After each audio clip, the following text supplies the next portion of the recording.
Nithyanandam Paramasukadam Kevalam Jnanamurtim Dvandvatitam Gaganasadrisham Tattvamasyadilaksham Ekam Nityam Vimalamachalam Sarvadi Sakshibhutam Bhavatitam Trigunarahitam Sadguruntam Namami. Nityanam, everybody. We welcome each and every one of you for yet another powerful Parashakti Akashic reading by the Supreme Pontiff of Hinduism, Jagat Guru Mahasannidhanam, His Divine Holiness Bhagavan Nithyananda Paramashivam. Today, we'll be having a special Parashakti Akashic readings. Before we enter into the session, a few security measures by the Kailasa's National Security Agency. Photography, video and audio recording of any kind is strictly prohibited during all sessions.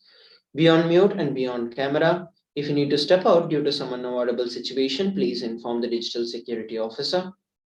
A few important cautions.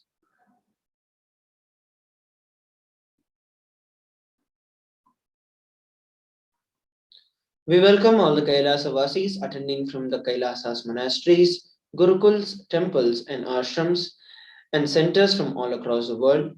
We welcome all the Facebook, Instagram, Nityananda TV, Kailasa TV, Hinduism Now TV, Twitter, YouTube viewers, and all those blessed to have the Nayana Diksha, which is the two-way video conferencing, and who are joining us for today's sacred spiritual program, the Devi Bhava Samadhi Darshan. My name is Srinitya Sundareshwarananda, and I'll be one of the acharyas for today's segment. And we also have Srinitya Tattvajnanananda Maharaj, who will be joining us as an acharya for today's session.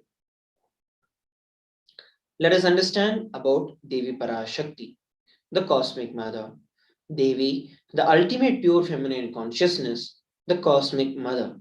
She is the source Shakti, and it is her cosmic womb, the Brahmanda Yoni, from which billions of universes comes out and goes in. She is the source of the Big Bang and the black holes. Parashakti is the divine consort of Paramashiva, who is the primordial god of Hinduism.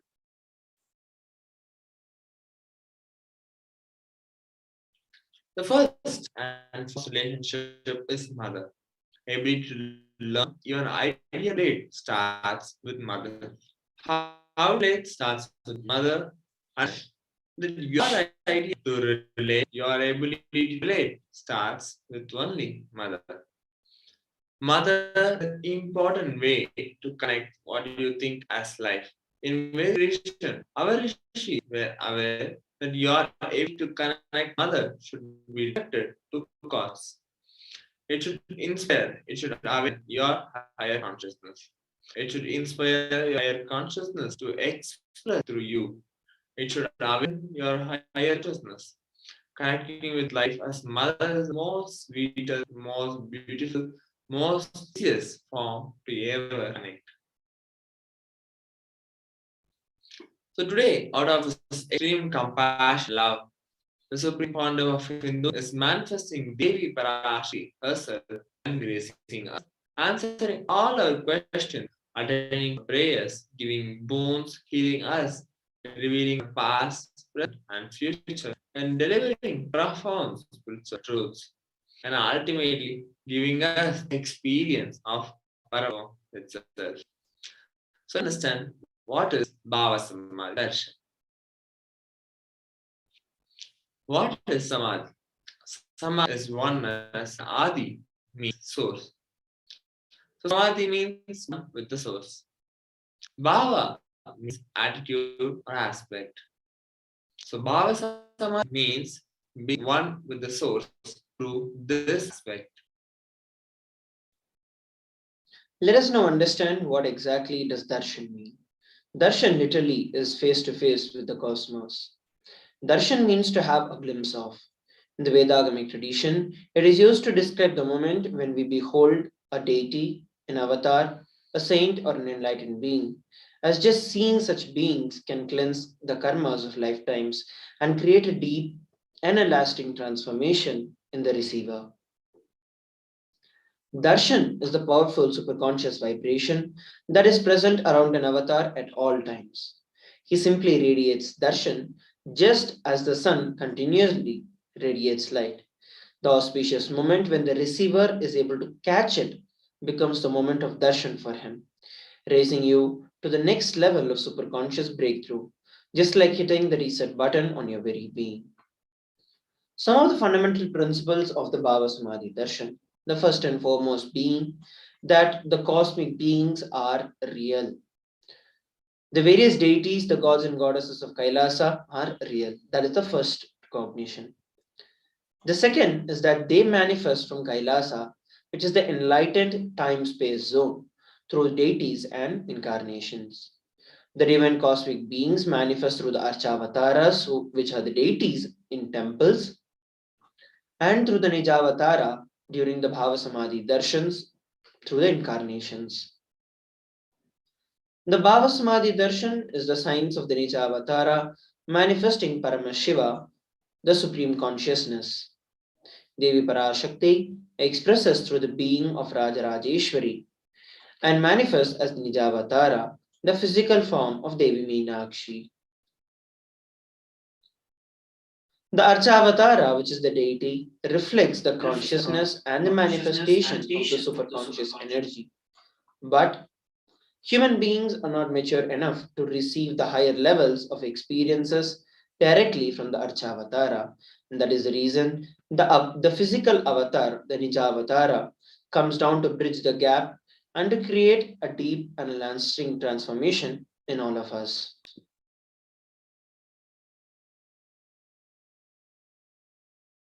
Bhavadi awakens your Shakti, which is the latent potential energy in every human being. This is of superconscious energy. During darshan, the whole brain comes alive, turning into a superconnector of conscious energies that heal, empower, and transform our life. So during Samadhi darshan, our neurons mirror that of the incarnate.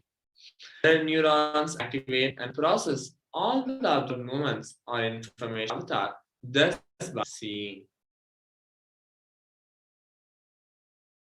So what are Akashic records? Akashic readings is not just prediction.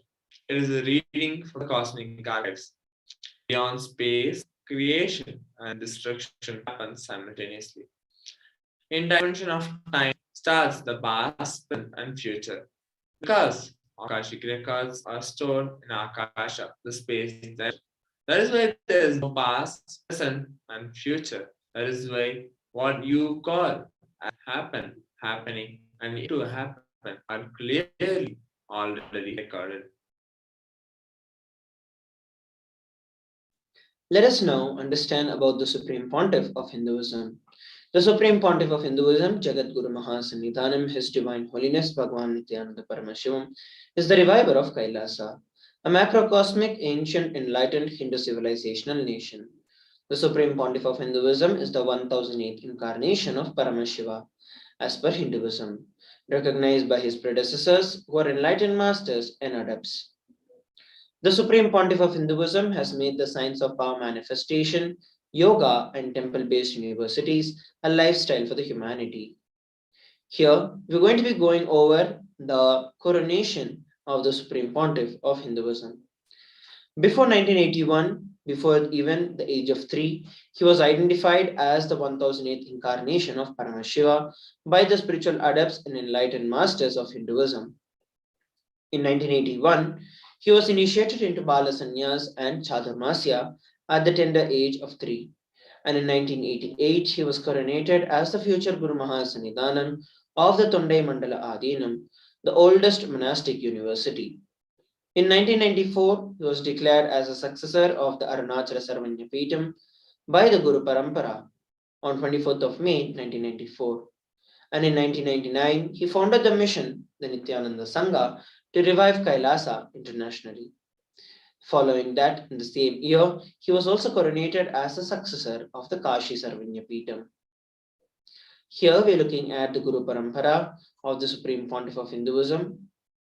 of the Arunachala Sarvanya Peetham, starting with Yogi Yogananda Puri, followed by Isaki Swamigal, followed by Mata Vibudananda Puri, and then the Supreme Pontiff of Hinduism.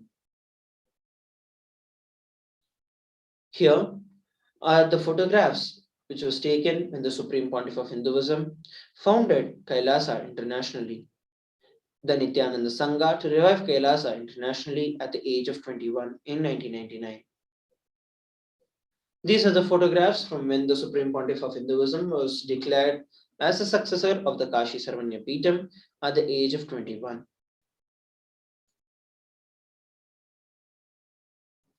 What we're looking at here is the timeline from 2002 when he first founded the Adi Kailasa Sarvanya Peetham on 4th of November 2002. In 2004, he was declared as the successor of the Bhagyanagara Sripura Sarvanya Peetham and the incumbent emperor of the Suryavamsa Surangi Samrajyam on 31st of December 2004.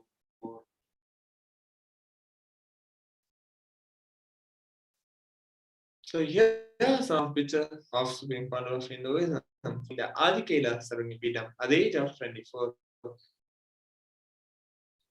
So here you can see Supreme Pontiff of Hinduism was declared as successor of Bhagyanagara Sarvanya Peetham. So here are some of pictures of the incumbent emperor of Suryavamsa Surangi Samrajyam of Suryavamsa lineage at the age of 26. So in 2007, he was the reviver of Adi Pallava Sarvanya Peetham.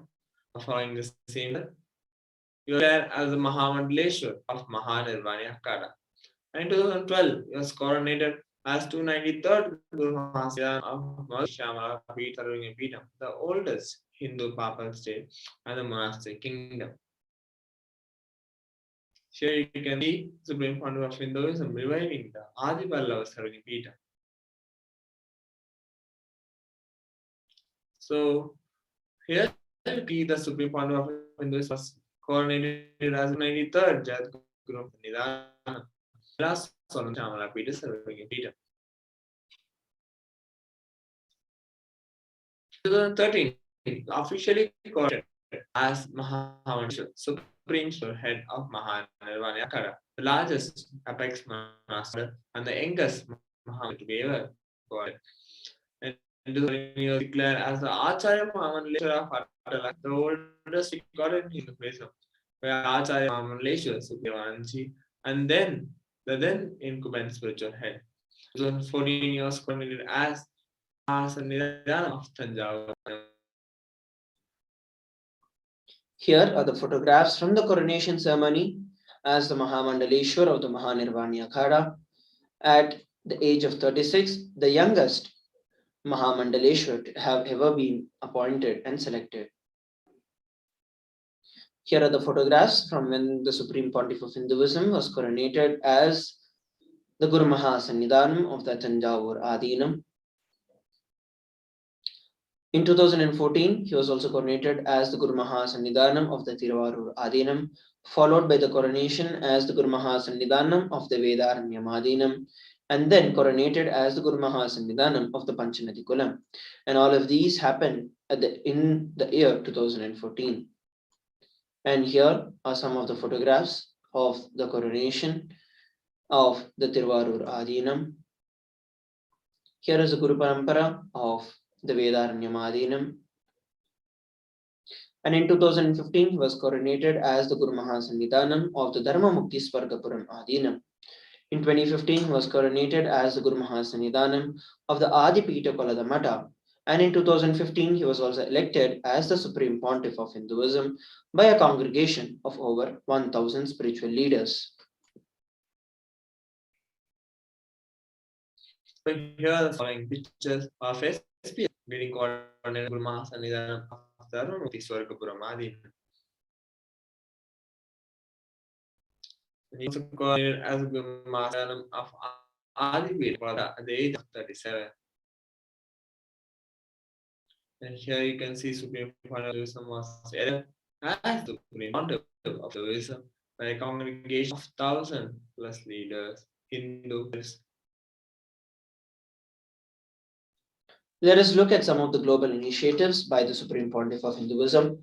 26 years of relentless humanitarian services and initiatives, including free vegetarian food, medical services, natural disaster relief, women empowerment initiatives, conflict resolution and peace initiatives, sustainable Hindu practices through various international agencies and bodies.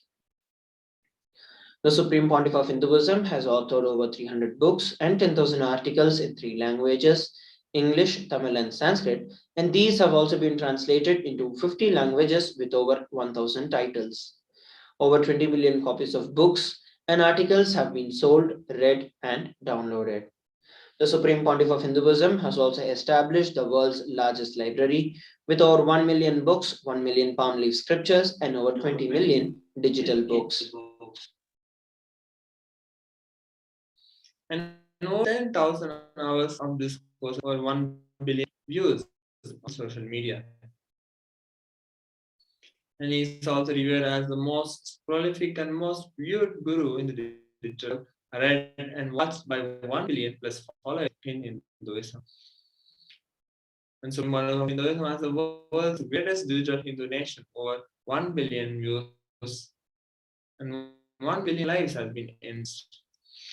He is also respected as the commentator of all sacred scriptures such as Upanishad, Bhagavad Gita, the Sutras, Yoga Sutras, Ashtanga Gita, Jain Sutras. The Supreme Pontiff of Hinduism is also honored as the leader of Hinduism and the most awarded, internationally recognized Hindu guru. Acclaimed as one of the top 100 spiritually influential living personalities by Watkins Mind, Body, Spirit magazine.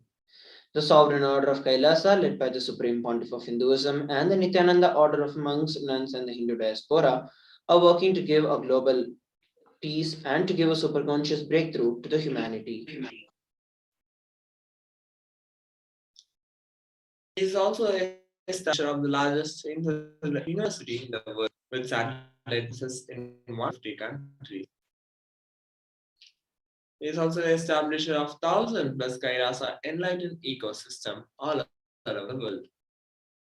He is a founder and reviver of over 100 serving beaters. So let us look at some of the Kailasa news and events.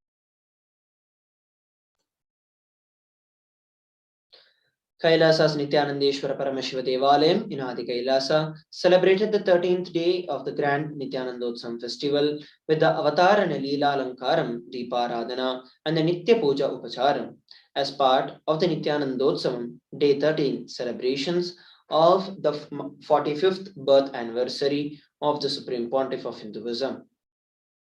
Here are some of the snippets from the same. Some of the upcoming special darshans.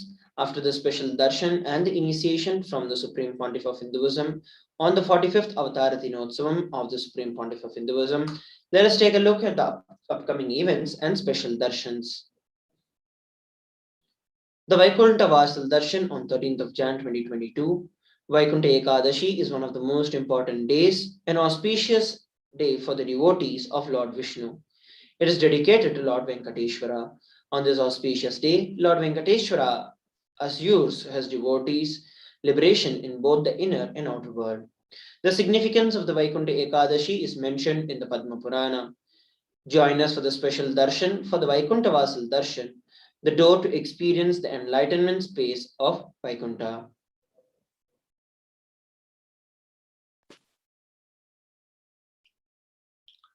Come and be part of the 21-day Brahmotsav, the Nithyanandotsavam, celebrating the 45 years of the advent of the Avatar, which has already been started on 16th December. And the sovereign state of Sri Kailasa cordially invites and also for the grand celebration in honor of the 45th Avatar Dinotsava, or birthday celebration of Supreme Pontiff of Hinduism. Jadguru Mahasadanam. This is known as Bhagavan Sri Nithyananda Paramashivam.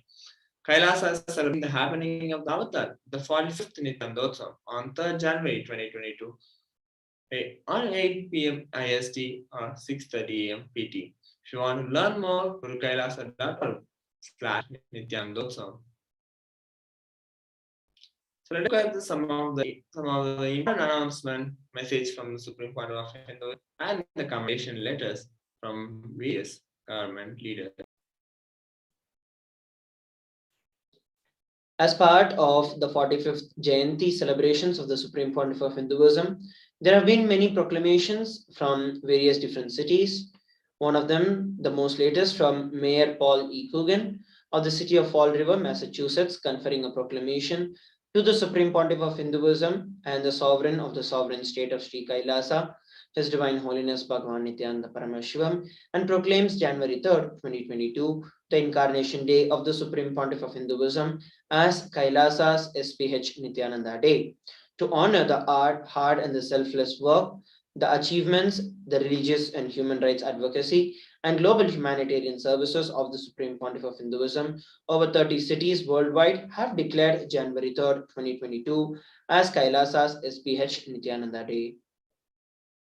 We have another proclamation from Mayor Lee Harris of the Shelby County, Tennessee, conferring a proclamation to the Supreme Pontiff of Hinduism and proclaiming January 3rd, 2022 as the Kailasa's SPH Nithyananda Day. We also have a proclamation from the Member of Legislative Assembly, Magadi Assembly County, Karnataka. A. Manjunath confers a proclamation to the Supreme Pontiff of Hinduism and proclaims January 3rd, 2022 as the Incarnation Day of the Supreme Pontiff of Hinduism.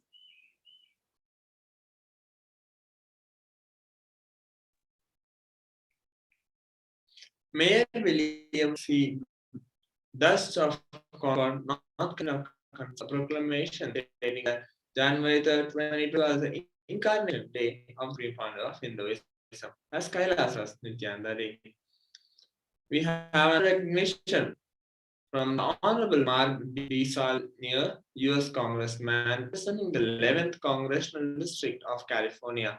He confers a certificate of congressional recognition to the Supreme Pontiff of Hinduism and the sovereign of the sovereign state of Sri Kailasa, His Divine Holiness Bhagavan and the Paramashivoham. So here's the letter of appreciation from Mr. Sipujim Lal Behari, General Secretary of Mauritius Sanatana Dharma Temples Federation. Mauritius comfort to the Supreme Pontiff of Hinduism and the sovereign of the state of Sri Kailasa.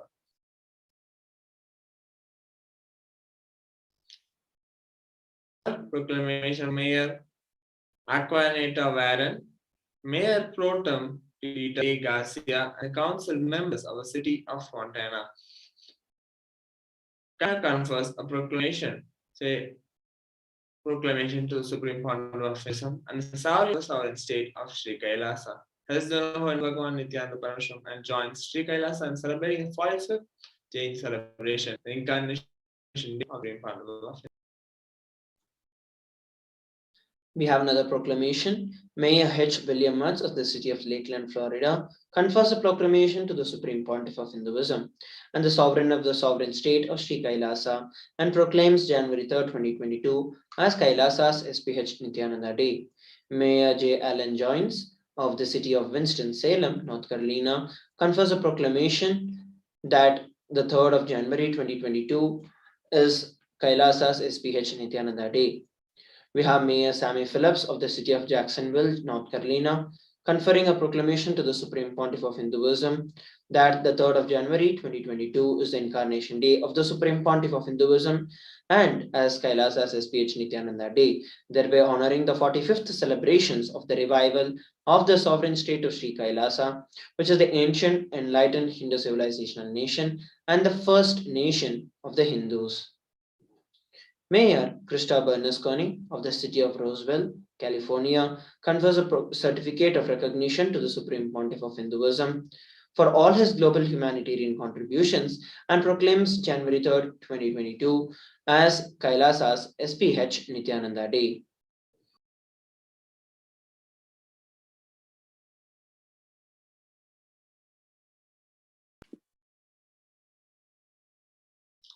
We have another proclamation from Mayor Colin Garigal of the city of Delaware, Ohio, conferring that January 3rd, 2022 as the Incarnation Day of Supreme Pontiff of Hinduism as Kailasa's SPH Nithyananda Day.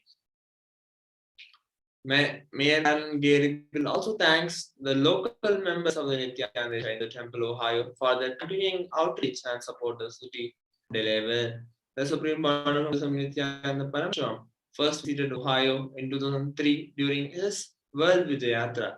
During his second visit in 2004, the governor of Ohio, Robert Alfonso Taft, conferred a proclamation to the Supreme Court of Hinduism. The SPH gave a breakthrough discourse at the Bharati Hindu Temple on laughter is mediation at Powell, Ohio on August 17, 2004. The SPH had subsequent Vijayatras to Ohio in 2005, 2006, and 2007, visiting temples, churches, corporate world. He delivered discourses on powerful truths of the Vedas and Agamas. The first Kailasa temple, Kailasa, Ohio, was inaugurated on April 14, 2007. The Supreme Pontiff of Hinduism personally performed a Prana Pratishtha, which is the consecration of the deities of Ganesha, Subramanya, Valli, Devasena, Mushika, and Nandi. And the SPH, the Supreme Pontiff of Hinduism, came back to the Ohio in 2009 and installed the deities of Sai Baba and Ram Parivar. He conducted multiple life empowering programs such as Life Bliss Program, the LBP. The Supreme Pontiff of Hinduism conducted the first Life Bliss program ever conducted in a prison, Ohio Women's Reformatory, in June 2009.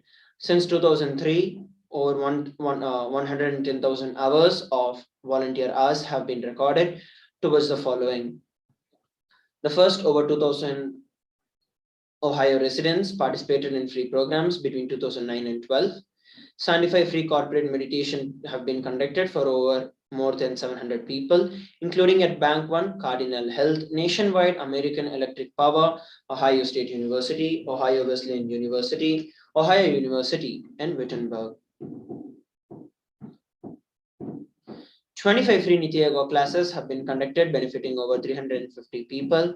34 free online programs have been conducted, including meditation and prayer for world peace, and to more than 500 people. Over 100 free meditation and yoga classes provided to the inmates of the Ohio Reformatory for Women. 17 specialty wellness workshops on yoga, wellness, stress, Ayurveda, Sattvic cooking, and weight loss have been conducted. Over 17,520 temple rituals have been conducted, and over 53,200 people have received chanting classes. 184 sessions of free online Akashic readings conducted for over 500 plus people. 272 meditation meetup classes conducted for over 685 people, and 25,000 people have received free meals, and 5,000 spiritual discourses have been conducted. Since Kailasa, Ohio, thousands of Kailasa ecosystems have flourished in the US in nearly all the 50 states. These ecosystems offer a place and space to explore and explode through a host of activities. From meditation to service, they nurture the quantum spirituality where material and spiritual worlds merge and create a blissful living. They offer life solutions as per Vedagamic scriptures and as revived by the Supreme Pontiff of Hinduism, His Divine Holiness Bhagavan Nithyananda Paramashivam, who has positively transformed millions of lives. We have proclamation. Mayor John T. Smith, John, Mayor of the City of Winchester, Virginia, confers a proclamation, thereby honoring the 45th celebration of the revival of the sovereign state of Sri Kailasa, and proclaims the January 2022 as the Nation Day of the Supreme Pontiff of Hinduism as Kailasa's Nithyananda Day. We have a commendation letter from the National President of India, Sanmargikya Sangam, Fiji, Sri Sadash Naika, in honor of the Supreme Pontiff of Hinduism, Bhagavan Nithyananda Paramashivam. Mayor Donald R. Sadler of the city of Washington, North Carolina, confers a proclamation stating that the January 3rd, 2022, Incarnation Day of Supreme Pontiff of Hinduism as Kailasa SPH Nithyananda. So let us now get ready to witness the demonstration of extraordinary powers of Paramashiva.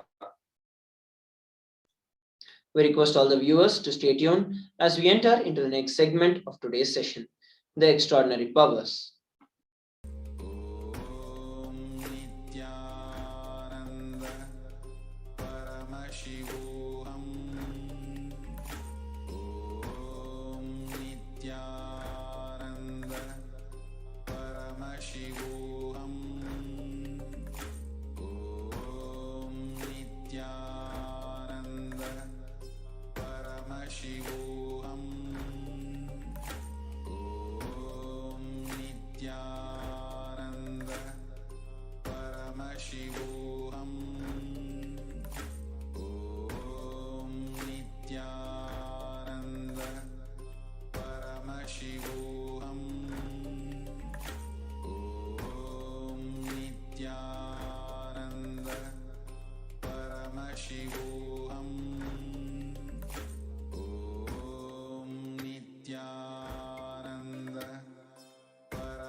Paramashivoham.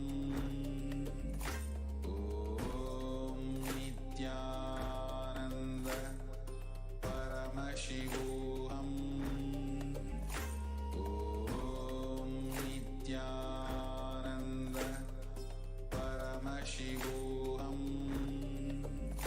Om Nithyananda Paramashivoham. Nityanam, everybody, welcome back. Let us now enter into this segment of manifesting the extraordinary Shaktis of Paramashiva. Today, the Balasans, the Nityananda yogis, and the initiated disciples of the Supreme Pontiff of Hinduism will be demonstrating the powers of third eye and sharing with all the experiences and the results of the extraordinary manifestation of the divine powers awakened in us through the power of Diksha. In today's Bhava Samadhi Darshan, all of us will be receiving the initiation into the third eye awakening and various other powers with the blessings of the Supreme Pontiff of Hinduism. We'll be manifesting the powers of third eye and the powers of remote vision. So, what exactly are Shaktis? Let us go over basic introduction.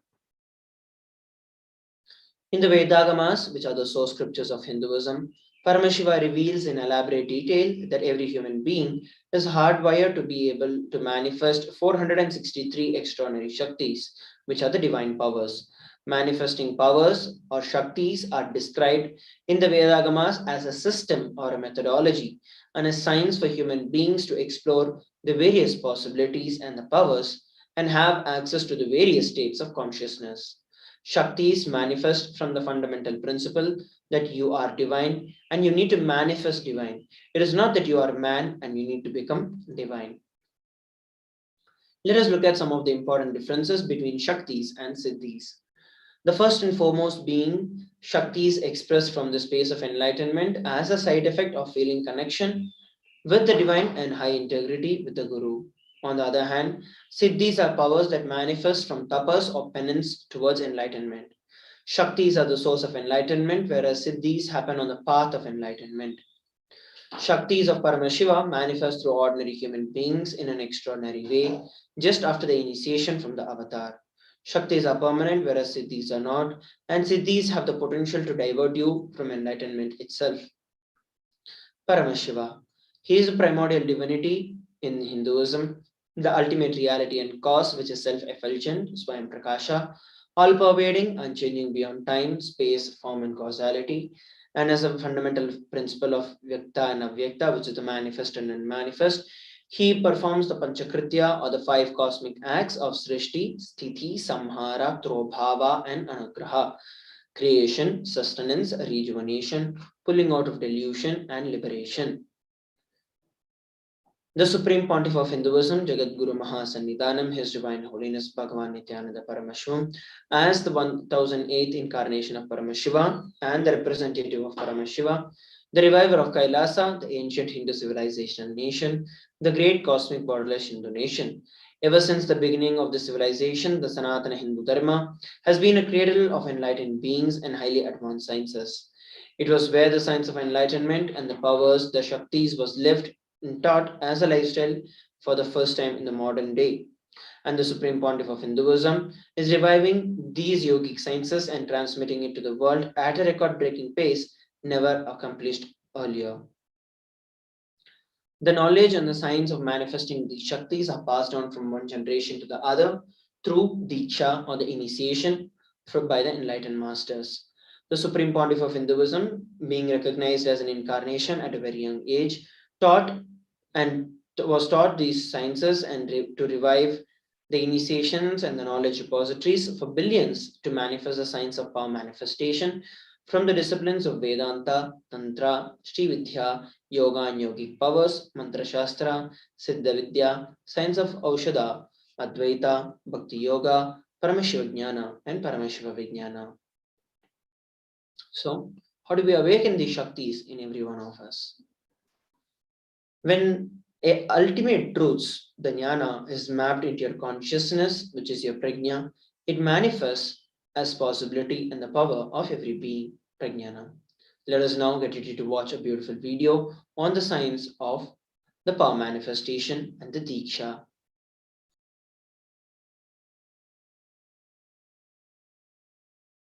Diksha is the direct transfer of spiritual energy by an enlightened being through look, word, or touch.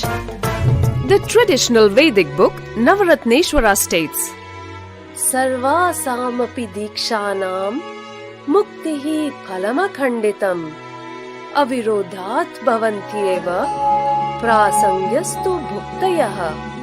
The main benefit of all initiations is moksha, enlightenment.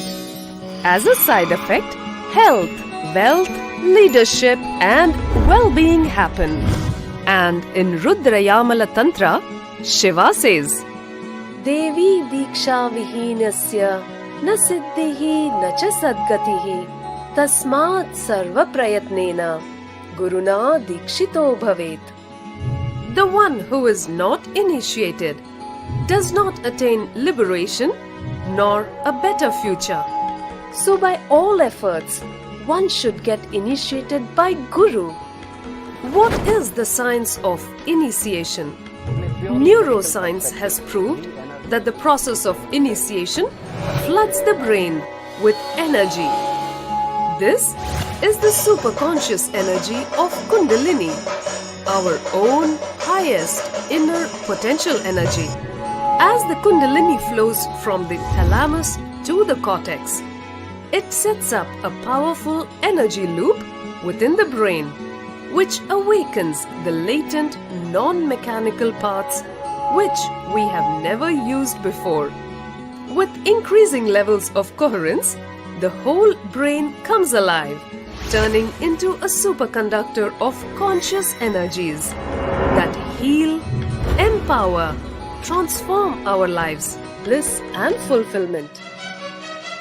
Initiation creates high awareness, visualization, creativity. It also slows the aging process and improves the immune system. Kundalini awakening, healing experience, levitation, teleportation, materialization. Experience the power of initiation through a range of exclusive programs conducted at the ashram. Nithyananda Dhyanapitham, Nithyananda Nagar, Biddi, Bengaluru. Contact 97422 03311 82.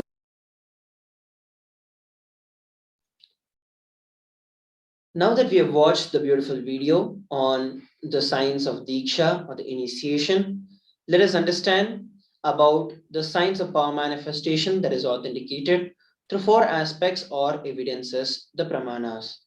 The first and the foremost is the Shastra Pramana, which are the eternal and unchangeable truths that are revealed in the source scriptures. The next is the Apta Pramana, which are the experiences and the results of Aptas or authorities of Hinduism, the Vedic rishis and scientists who have time tested and verified this science. The next is the Atma Pramana, which is the account of the Supreme Pontiff of Hinduism, this millennium's avatar's personal experience of power manifestation. And the fourth is the Pratyaksha Pramana, or empirical evidences from observation and scientific experimentation. The Vedas are the ultimate and the superior authority for Hindus, and the Vedas are the pure science where the ultimate truths are explained. The Agamas are scriptures where the applied technology, the applied science is expanded. The Vedas and Agamas, together called as the Vedagamas, are given the status of Shruti as they are directly revealed by Paramashiva. They are the ultimate, they are the eternal and unchangeable truths of Paramashiva. Any reference that is cited from these Shastras or so scriptures is called Shastra Pramana. And now it is time that we enter into the power manifestation. Let us all get ready to witness a very unique and exciting demonstration of the power of third eye. I request all those who would like to receive a special body scan to go over to YouTube or Facebook or any other platform in which you're viewing us live, and you can comment below if you want to experience the power of body scanning. And I'll be manifesting this power of body scanning and letting you know about whatever Swamiji is revealing. So while all of you take your time to do that, let us enter into the next segment where we understand about the different pramanas of the body scanning. The Shastra Pramana, which is the scriptural reference for this power of body scanning, is from the Vijnana Bhairava Tantra. The verse goes as Swadehe Jagato Vapi Sukshma Sukshmatarani Cha Tattvani Yani Nilayam Dhyatvante Vyajate Para. Bhagavan Paramashiva says, cognize deeply that from the subtle to the subtlest constitutive principles of your whole body, which is the Swadeha or of the whole universe, simultaneously consist of the essential reality. They are being absorbed in their source cause Paramashiva.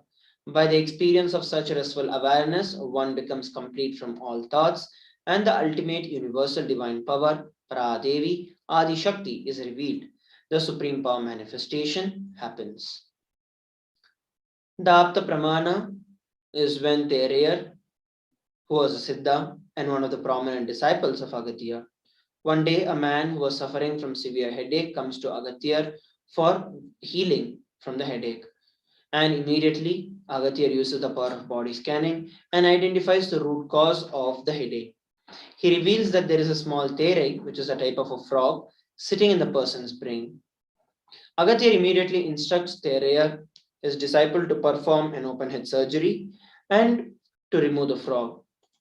After the surgery is completed successfully, the person is healed and cured of the headache. Thus, he gained the name Thereyer. The Atma Pramana, which is the experience of Swamiji, on 22nd of December 2019, the Supreme Pontiff of Hinduism revealed how he uses the power of body scanning. Paraphrasing his words, only when I had multiple compound hand fracture, I was forced to go for surgery and therefore for medical checkups related to that. At that time, they detected heavy metal quantity in my different organs. It was revealed that I had been poisoned without our knowledge.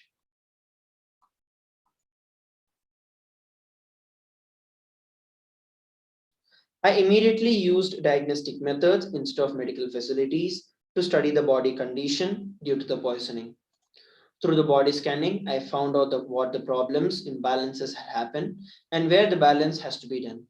I used allopathy as a second opinion to verify my findings. Here are some of the Sakshi Pramanas by the initiated disciples of the Supreme Pontiff of Hinduism manifesting this power of body scanning. So now let us enter into this power manifestation. We have my Eva Anderson who has posted a message in the YouTube chat, and hence I'll be manifesting this power of body scanning. I request all the viewers to please sit straight with your head, neck, and spine in a straight line. And remember Swamji in your third eye as we enter into this power of body scanning. We'll be invoking the presence of the Supreme Pontiff of Hinduism by chanting the Mahavakya Om Nithyananda Paramashivoham. Om Nithyananda Paramashivoham. Om Nithyananda Paramashivoham. Om Nithyananda Paramashivoham. Om Nithyananda Paramashivoham. Om Nithyananda Paramashivoham. Om Nithyananda Paramashivoham. Om Nithyananda Paramashivoham. Om Nithyananda Paramashivoham. Om Nithyananda Paramashivoham. Om Nithyananda Paramashivoham. Om Nithyananda Paramashivoham. Yes, so what Swamiji revealed to me is that you've been facing problems with joint pains in your neck and in your knees, and this leading on to the lower back pain. And what Swamiji revealed is that this is because of the physical posture in which you've been sitting, and predominantly the work that you're doing is